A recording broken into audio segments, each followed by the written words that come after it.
Hello everyone, I am Dhiraj Tatar, a system professor in the Chemical Engineering Department of LJIT Ahmedabad. In this lecture, I am going to start new topic of the Mass Transfer Operation 2. So let's start. You can see on the screen, chapter name is Distillation and topic name is Introduction of the Distillation. So one by one, in this lecture, I will explain you some basic concepts of distillation. So you can see on the screen, this is the definition of distillation. According to definition, distillation is the process of separating components of the liquid mixture based on the difference in boiling point, or I can say difference in volatility. Okay. After that, these are the some examples of distillation.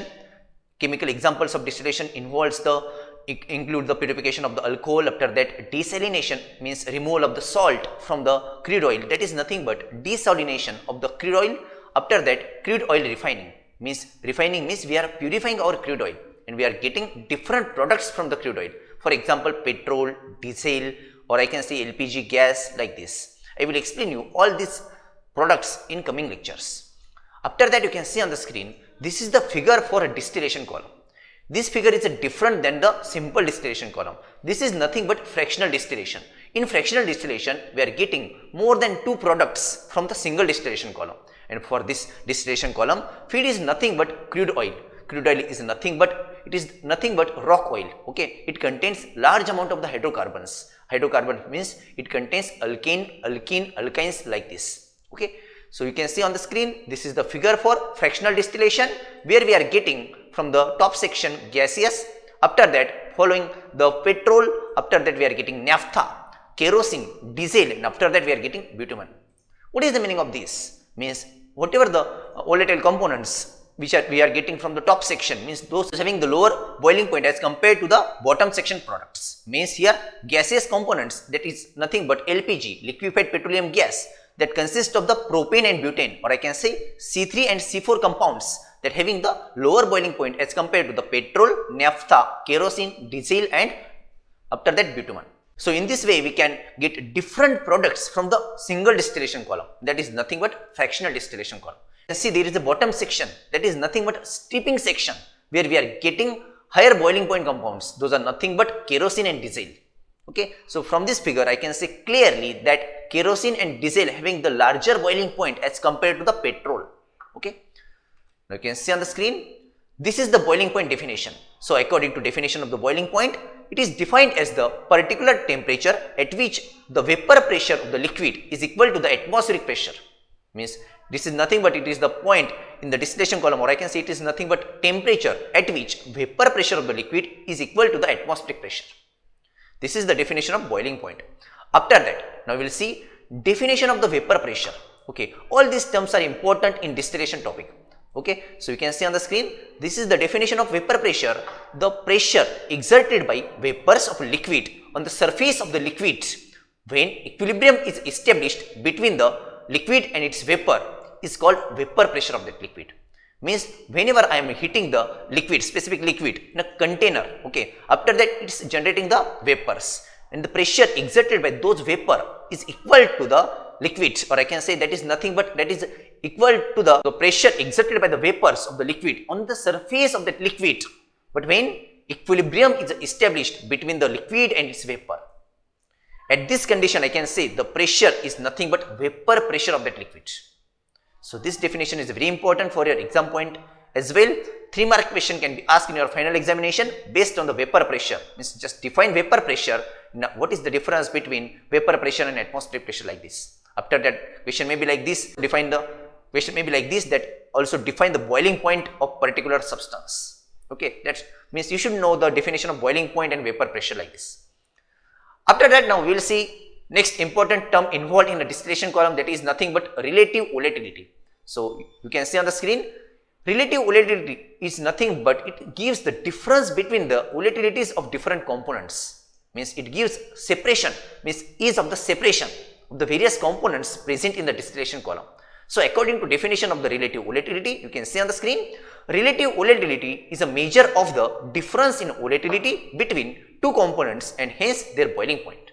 Means I can say relative volatility is nothing but it gives the difference in boiling point of various components. Okay, and this parameter is very important to draw Markov-Thiele plot as well. So I will explain you McCabe-Thiele plot in coming lectures, but before that you should know meaning of relative volatility. Now I will explain you in upcoming slides how to write relative volatility of one component with respect to another component. Suppose I am having binary mixture. Binary mixture means we are having mixture of two components, okay, component A and component B. So you can see here, this relative volatility, it indicates how easy or difficult a particular separation will be. Means it gives the ease of separation, okay. According to relative volatility, we are getting ease of separation of the distillation column. After that, you can see on the screen the relative volatility of component A with respect to component B in a binary mixture can be given by like this: alpha AB. Alpha AB means relative volatility of component A with respect to B. If I am writing alpha BA means relative volatility of component B with respect to A. So how to write expression for this? So alpha AB is equal to the YA divided by XA divided by YB divided by XB. What is the meaning of this? I already told you alpha AB means relative volatility of component A with respect to B. YA means mole fraction. Listen carefully, mole fraction.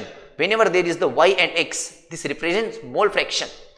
Means YA is mole fraction of component A in the gaseous phase, or I can say vapor phase, and XA is nothing but mole fraction of the component in a liquid phase. But this is related to the component A divided by YB divided by XB. So YB is nothing but it is the mole fraction of component B in the gaseous phase, or I can say vapor phase, divided by XB is nothing but mole fraction of component B in the liquid phase. This whole ratio is nothing but relative volatility of alpha AB, means component A with respect to B. Similarly, I can write for the alpha BA. Alpha BA means relative volatility of component B with respect to A, and the representation is like this: YB, or I can say YB divided by XB, because we are writing here expression for B with respect to A. So whatever the composition ratio of the composition, B component will become in the numerator, and for component A that will come into the denominator. So alpha BA is equal to YB divided by XB divided by YA divided by XA. So this is the expression for alpha AB, or I can say relative volatility of component A with respect to B. Okay. Question based on this relative volatility can be asked in your final examination like this. For 3 marks, what is relative volatility? How to write relative volatility of component A with respect to B or B with respect to A, and what is the significance of relative volatility in distillation column? So this is the answer for this. Okay. After that, you can see on the screen, now we will see Raoult's law. Means if Raoult's law is over here, how to write this relative volatility expression? So if the system obeys the Raoult's law, means system of the binary components.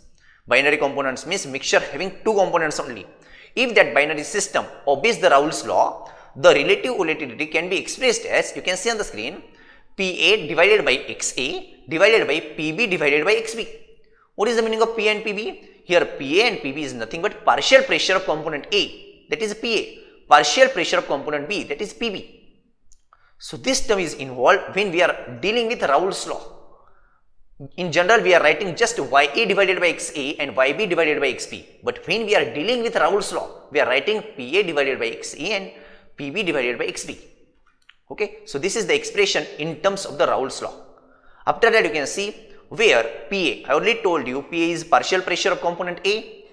Okay, in the vapor. After that, PB is the partial pressure of component B in the vapor. After that, P, that is nothing but total pressure of the system. Okay.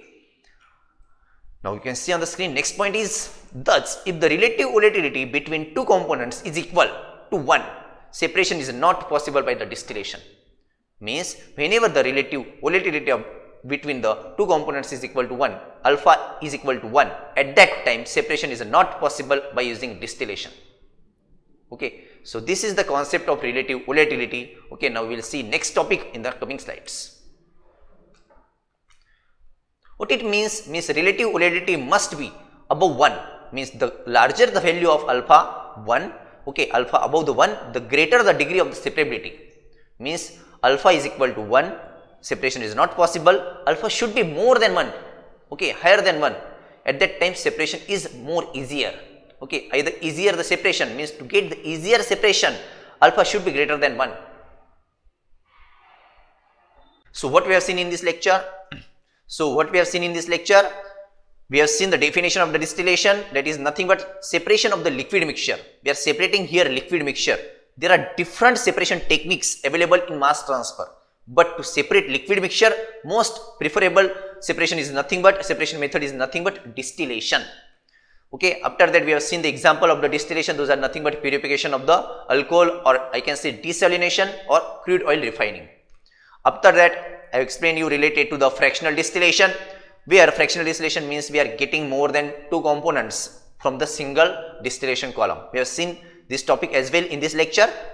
After that I explained you related to the definition of boiling point, okay, at which means boiling point is nothing but temperature at which the vapor pressure is equal to the atmospheric pressure. After that I explain you related to the vapor pressure, means vapor pressure is nothing but the whatever the pressure exerted by the vapors of the liquid on the surface of the liquid, but when the equilibrium is established between the liquid and vapor, that is vapor pressure. After that I explain you related to the relative volatility, that is nothing but it gives the means ease of the separation. If alpha is equal to 1, separation is not possible, but if alpha is greater than 1, separation is easy in nature. After that I explain you how to write relative volatility, okay, that is given by Ya divided by Xa, after that divided by Yb divided by Xp. If Raoult's law is applicable, I can write this term in terms of the partial pressure, alpha Ab is equal to Pa by Xa divided by Pb by Xb. Okay, I already explained you all these terms. Finally I told you the separation, if you are getting the easier separation, for that purpose you should have alpha is greater than 1, because if alpha is equal to 1, separation is not possible. So this is all about this lecture. We will see next topic in the next lecture. Thank you very much.